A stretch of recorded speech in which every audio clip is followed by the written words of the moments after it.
Viendo todo el fin de semana las marcas del carbón de Consolación González Rico y les puedo garantizar que he llegado a entender, a querer, incluso a odiar a Federico Muñoz Mencía, que es el protagonista de este libro que forma parte de una trilogía. Consolación González Rico, bienvenida, ¿cómo estás? Muchísimas gracias, pues mira, encantada de estar con vosotros esta mañana y de hablar de libros, pues más todavía. De Torrecilla de la Jara. Sí, una mujer jareña, con conocimiento de lo que pasa ahora, pasó, sucedió hace incluso 2 o 3 siglos. Bueno, esto sí.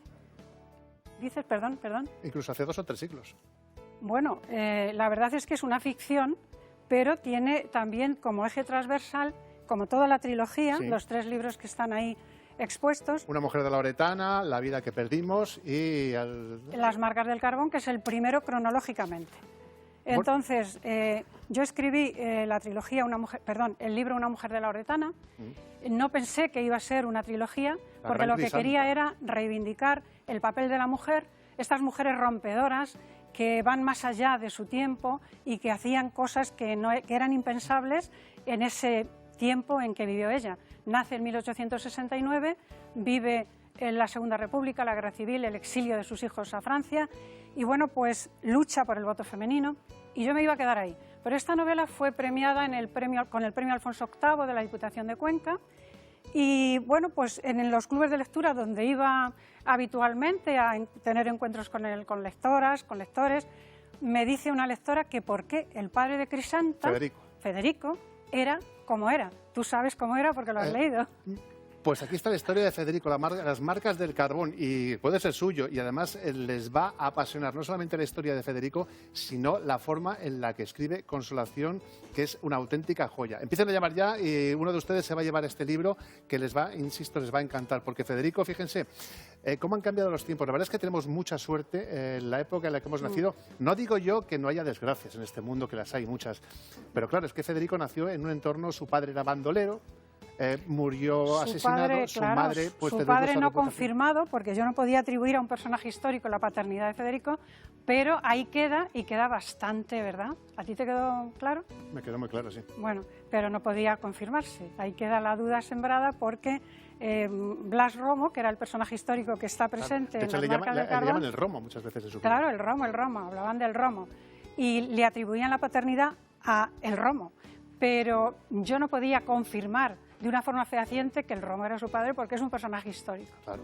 En cualquier caso, se hace cargo de él su abuela en la más profunda pobreza. De hecho, la abuela los domingos le manda descalzo a misa, le dice, tú vete descalzo a ver si das pena a alguien y te dan unas monedillas. Claro. En este libro yo lo que quería era denunciar o poner de relieve. Bueno, diré primero que mi eje en toda mi obra literaria pues es una reflexión sobre la realidad, sobre el mundo en que me ha tocado vivir, sobre la problemática o las problemáticas que encontramos en nuestra sociedad.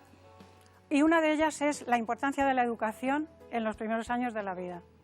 Entonces, Federico está marcado precisamente por lo que tú dices, la mendicidad, el abandono tras nacer. Las palizas. Las palizas que recibe del Jaro, su padrastro. Y el gran machismo que hay detrás del Jaro. El gran machismo. Entonces, todos esos hilos narrativos, esos temas o subtemas que aparecen, no son sino una reflexión mía sobre esas problemáticas.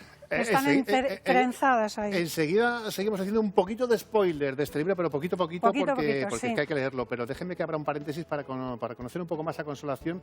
Y fíjate cómo voy a empezar. Nunca es tarde si la dicha es buena. Porque tú te quedaste muchos años en tu pueblo hasta que un día decides arrancar de allí. Bueno, no tantos años, pero yo tenía el afán de estudiar, efectivamente. Torrecilla de la Jara. En Torrecilla de la Jara.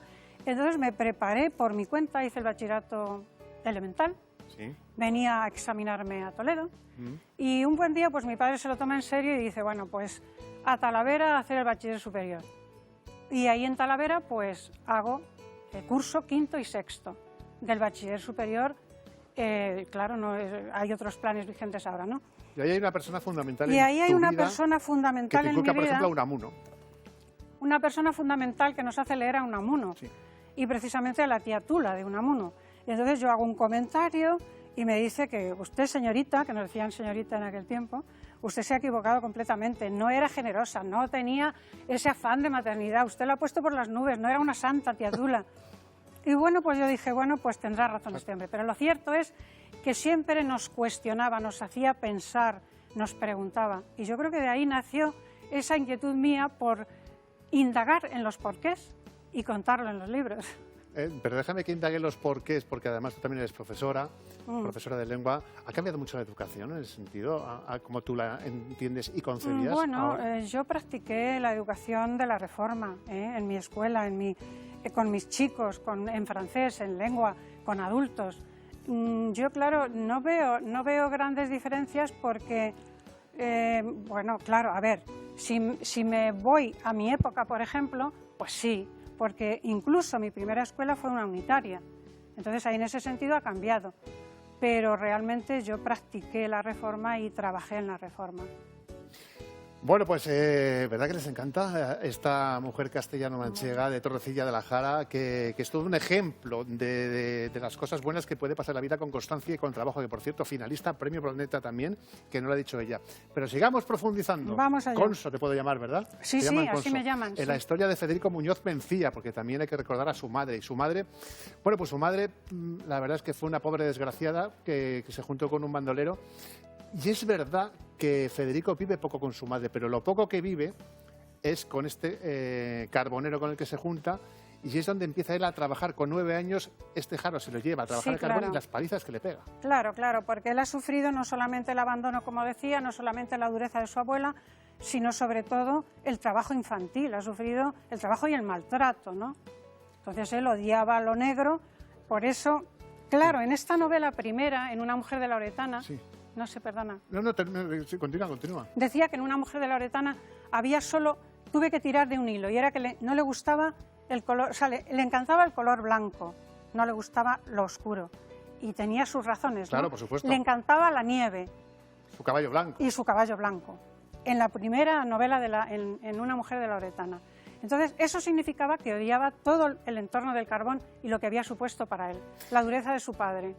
Bueno, ¿y cómo narras, por ejemplo, cómo conoció a Eloísa, su mujer? ¿Cómo la corteja? ¿De qué forma? Porque Bueno, claro. en realidad él tiene un concepto de la mujer diferente, ¿eh? Era otra época, pero él se enamora profundamente de esta mujer y, sin embargo, saca su lado más tierno. Claro, porque mira, es como... Yo lo compararía con él tenía el corazón como una almendra, una coraza dura por fuera, pero tenía su parte noble dentro. Y Eloísa, tú has leído la historia, pues supo tener esa paciencia de sacar la parte noble que llevaba dentro. Claro. Y entonces a Federico, yo creo que los lectores, casi todos le indultan, es decir, tienen indulgencia con él y le perdonan, porque supo amar, aprendió a amar. Claro que aprendió a amar. Efectivamente. No quiero desvelar más del libro porque, fíjese, se me pone el vello de punta, porque además es una historia que probablemente a su abuelo se le haya contado también, muy parecida, o algún antepasado, situada en Robledo del Mazo, que vamos a ver unas imágenes, y seguramente que nos está viendo mucha gente de Robledo del Mazo, al que mandamos un abrazo muy fuerte también. Cumplí un sueño el día 26 en Robledo, sí.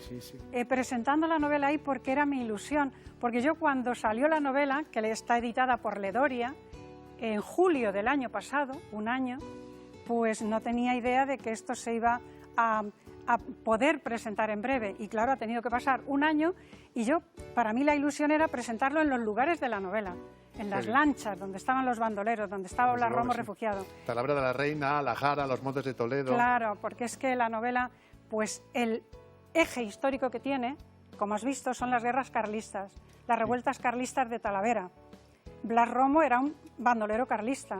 Se ve implicado en San Bartolomé de las Abiertas, en una trifulca donde mueren 2 personas. Se echa a la sierra y está en las sierras de Robledo, en las lanchas. Y bueno, pues todo esto... Bueno, pues una aventura, Consolación González Rico, maravillosa. Las marcas del carbón, que se va a llevar uno de ustedes, y se acordarán de nosotros cuando lo lean y dirán: caray, cómo estoy disfrutando con la historia de este hombre que sufrió, padeció y amó profundamente. Y amó profundamente. Un número de 1 al 30, Consolación.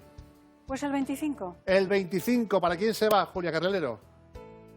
María Luisa, a Cabanillas del Campo, en Guadalajara. Pues te llevas esta auténtica joya. Bueno, pues por aquella zona también de Cabanillas del Campo seguramente también transcurrió algún Federico, como es el protagonista de este libro. Gracias por visitarnos, Consolación González Rico. Muchas gracias a vosotros, ha sido un placer hablar, y hablar de libros siempre a los que escribimos, a las personas que escribimos, nos encanta. Y que viva Torrecilla de la Jara. Que viva Torrecilla, La Jara, el Valle del Gévalo, que es donde se ubica la novela. Muchas